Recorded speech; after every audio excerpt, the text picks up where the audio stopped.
अच्छा, अस्सलाम वालेकुम। बिस्मिल्लाहिर्रहमानिर्रहीम। अच्छा, अब हम बात करने लगे हैं इसके एग्ज़ाम्पल के ऊपर, ठीक है? एक मैंने टेबल ली है जिसमें मेरे पास एम्प्लॉयी आईडी है, एम्प्लॉयी नेम है, डिपार्टमेंट है, प्रोजेक्ट है और प्रोजेक्ट मेंबर है। प्रोजेक्ट मैनेजर है, सॉरी, ये प्रोजेक्ट मैनेजर है।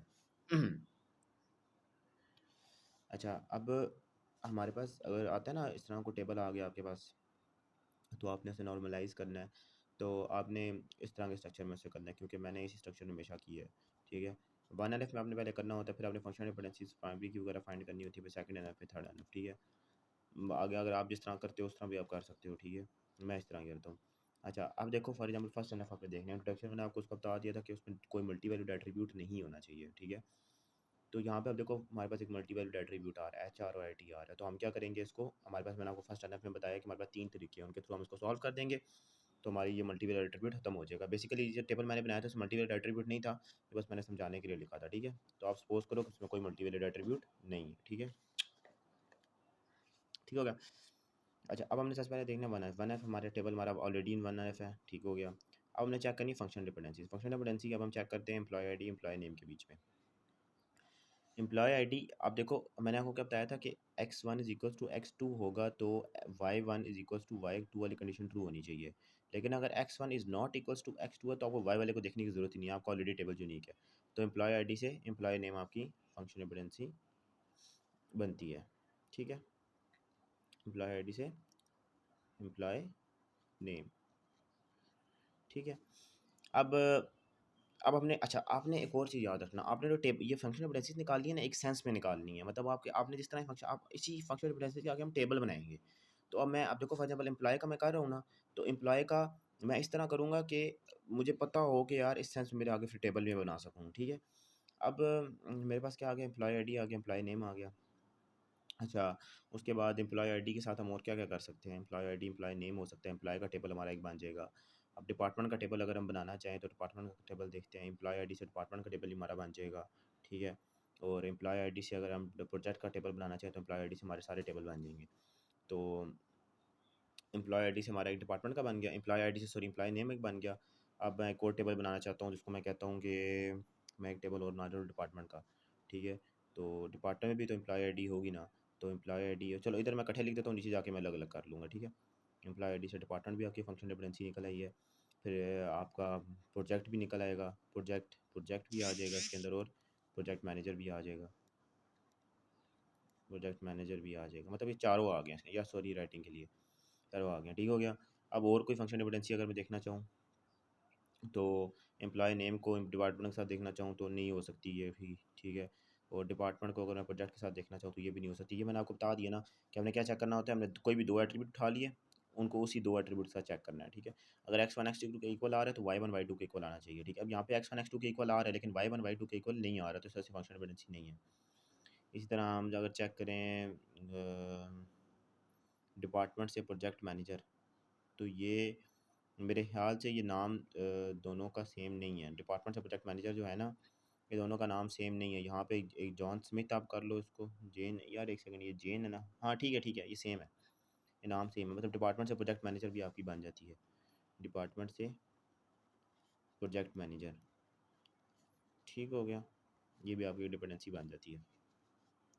और अगर आप प्रोजेक्ट को देखो तो प्रोजेक्ट से प्रोजेक्ट मैनेजर भी आपकी डिपेंडेंसी बन जाती है। प्रोजेक्ट ए बी है, लेकिन हम बी में देखें नहीं बनती, सॉरी नहीं बनती इसके अंदर, क्योंकि ए बी अगर हम देखें तो ये तो यूनिक आ रहा है, ठीक है? लेकिन जब हम बी को देखें तो यहाँ पे दोनों सेम नहीं आ रहे, एक जॉन है एक जेन है। तो बस ये आपकी फंक्शन डिपेंडेंसी बन गई है। अब हमने इस टेबल को क्या करना है, इस टेबल को हमने चेक सेकंड एनएफ में कन्वर्ट करना है। सेकंड एनएफ में कन्वर्ट करने के लिए हम क्या करते हैं, हम बेसिकली सेकंड एनएफ में कन्वर्ट करने से पहले हमने जो फंक्शन डिपेंडेंसी निकाली होती है उनके हम टेबल बनाते हैं। तो अब मैं यहाँ पे टेबल में इस तरह बनाता हूँ, एक मैं एम्प्लॉय का नाम का टेबल बनाता हूँ, एम्प्लॉय के नाम का एक टेबल बनाता हूँ। एम्प्लॉय के अंदर मैं क्या क्या चीज़ रख लेता हूँ, एम्प्लॉय के अंदर क्या क्या होना चाहिए, एक एम्प्लॉय आईडी हो जाएगी, ठीक है? एक हमारे पास एम्प्लॉय नेम हो जाएगा, एम्प्लॉय नेम हो जाएगा और उसका एक डिपार्टमेंट हो जाएगा, ठीक हो गया? डिपार्टमेंट हो जाएगा। ये 3 एट्रीब्यूट आ गए हमारे पास एम्प्लॉय के टेबल में, ठीक है? अब एक मैं प्रोजेक्ट का टेबल बना लेता हूँ, ठीक है? अब प्रोजेक्ट के अंदर ही मैं क्या क्या एट्रीब्यूट डाल लेता हूँ, प्रोजेक्ट का मैंने एक टेबल बना लिया। अब देखो हम एम्प्लॉय, अब हमने क्या करना है दोनों अच्छा एक और बात होती है, कि हमने जो टेबल्स बनाने हैं उन दोनों उनका हमें लिंक रखना है, ठीक है। मतलब अब एक होता है हमारे पास लूजलेस टिप कंडीशन, एक होता है लूजी कपल डिकम्पोजिशन।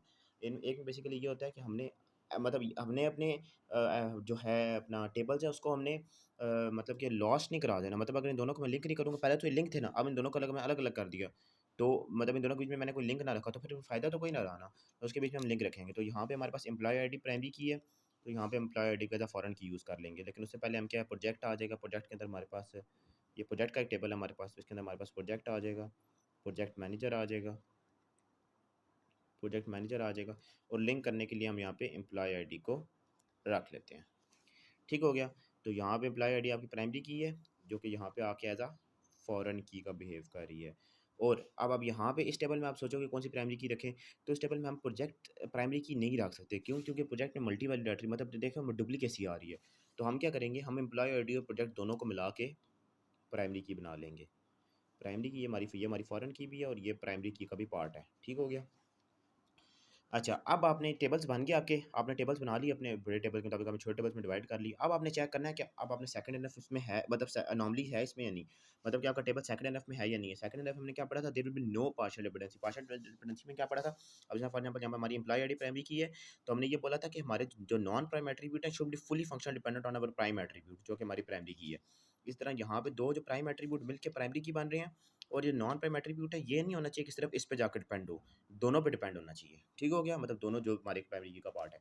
तो पहले हम चेक करते हैं एम्प्लॉय, हमारी यहाँ पे हमारी एम्प्लॉय आईडी प्राइमरी की थी, तो हम चेक करते हैं कि डिपार्टमेंट जो है वही हमारी एम्प्लॉय आईडी पे डिपेंड कर रहा है, बिल्कुल ठीक है। और एम्प्लॉय नेम भी हमारा एम्प्लॉय आईडी पे डिपेंड कर रहा है। डिपार्टमेंट ऐसा देखो, फॉर एग्जांपल हमने डिवाइड किया होता है ना, जिससे हम लिखते हैं हमारा सॉफ्टवेयर इंजीनियरिंग का BSSC 4B, या फिर BSSC के आगे हम 086 जो अपना रजिस्ट्रेशन नंबर हम लगाते हैं, ठीक है। तो वहाँ पे क्या होता है, बेसिकली आप देखें हमारा सारा आईडी पे काम हो रहा होता है, ठीक है। हमारा किसी हमारे रजिस्ट्रेशन के साथ हमारा की नाम नहीं लिखा होता, ठीक है। अगर उससे हमारी अटेंडेंस भी हो रही होती है तो हमारा रजिस्ट्रेशन नंबर लेते हैं। तो आपका डिपार्टमेंट भी आपके एम्प्लॉय आईडी के साथ डिपेंड कर रहा है, आपका एम्प्लॉय नेम भी, आपने लॉजिक से चीज़ सोचनी है, एम्प्लॉय नेम भी आपका एम्प्लॉय आईडी पे डिपेंड कर रहा है। अच्छा, अब एक और चीज़ आ जाती है, अब दूसरा टेबल हम चेक करते हैं प्रोजेक्ट मैनेजर, ठीक है। अब प्रोजेक्ट मैनेजर जो नॉन प्राइम एट्रीब्यूट है, वो आपने चेक करना है कि सिर्फ प्रोजेक्ट पे डिपेंड कर रहा है या एम्प्लॉय आईडी पे भी डिपेंड कर रहा है। प्रोजेक्ट मैनेजर आप एक किस्म का ये समझ लो कि यहाँ पर अगर एज हम स्टूडेंट एम्प्लॉय की बात करें, तो प्रोजेक्ट मैनेजर, तो देखो अब मेरी बात सुनो, प्रोजेक्ट मैनेजर है, ठीक है। अब प्रोजेक्ट मैनेजर का प्रोजेक्ट के साथ तो ताल्लुक है, ठीक है, लेकिन उसका एम्प्लॉय आईडी के साथ भी ताल्लुक होगा। क्यों? क्योंकि आप देखो कि अब फॉर एग्जाम्पल हमारे टीचर हैं, उनका उनका सब्जेक्ट के साथ तो ताल्लुक है, लेकिन उनका हमारे साथ भी ताल्लुक होगा, हमारे सेशन नंबर के साथ, क्योंकि उन्होंने हमारी क्लास को पढ़ाना है। वो अटेंडेंस लेंगे तो सिर्फ हमारी क्लास की लेंगे, सारों की नहीं अटेंडेंस लेंगे, हमारी क्लास की लेंगे। तो जो प्रोजेक्ट है वो किन किन एम्प्लॉयज़ को साइन हुए हुए हैं, ये भी ताल्लुक होगा। तो मतलब हमारा जो प्रोजेक्ट मैनेजर है वो फुली फंक्शनल डिपेंडेंट है हमारी प्राइमरी की पे, ठीक है। मतलब कि हमारे यहाँ पे कोई पार्शियल डिपेंडेंसी नहीं है। हमारा प्रोजेक्ट मैनेजर जो नॉन प्राइम एट्रीब्यूट है वो फुली फंक्शनल डिपेंडेंट है हमारे प्राइम एट्रीब्यूट पे, जो कि हमारी प्राइम एट्रीब्यूट क्या है, प्राइमरी की। अगर इसको मैं इस टर्म में लिखूँ कि हमारे पास क्या है, एम्प्लॉय आईडी और प्रोजेक्ट, ये हमारे पास प्राइमरी की है। और हमारा जो नॉन प्राइम एट्रीब्यूट है वो क्या है, प्रोजेक्ट मैनेजर। तो हमारा जो प्रोजेक्ट मैनेजर है वो दोनों पे डिपेंडेंट, दोनों पे फंक्शनल डिपेंडेंट है। ये नहीं कि सिर्फ एक पे, अगर सिर्फ एक पे होता तो हम उसको कहते हैं कि यहाँ पे पार्शियल डिपेंडेंसी आ रही है। लेकिन हमारे यहाँ पे पार्शियल डिपेंडेंसी नहीं आ रही, क्योंकि क्यों, हमारे यहाँ पे अप्लाई आईडी प्रोजेक्ट हमारा फुली डिपेंडेंट आ रहे हैं हमारे प्रोजेक्ट मैनेजर, जो कि हमारा नॉन प्राइम एट्रीब्यूट है। तो ये हमारा table already in second NF है। अब अगर हम चेक करें थर्ड एनएफ, थर्ड एनएफ में मैं क्या बोला था कि नॉन प्राइम एट्रीब्यूट किसी और नॉन प्राइम एट्रीब्यूट को पे डिपेंडेंट ना हो, नॉन प्राइम एट्रीब्यूट किसी और नॉन प्राइम एट्रीब्यूट पे डिपेंडेंट ना हो। अब यहाँ पे, अब इसमें तो है ही एक नॉन प्राइम एट्रीब्यूट, तो यहाँ पे तो हमारा चेक करने की जरूरत ही नहीं है। यहाँ पे हम चेक करते हैं कि एम्प्लॉय नेम डिपार्टमेंट से तो नहीं चेक हो रहा कि एम्प्लॉय नेम डिपार्टमेंट के दोनों नॉन प्राइम एट्रीब्यूट हैं, ये दोनों आपस में दूसरे साथ डिपेंडेंट तो नहीं है।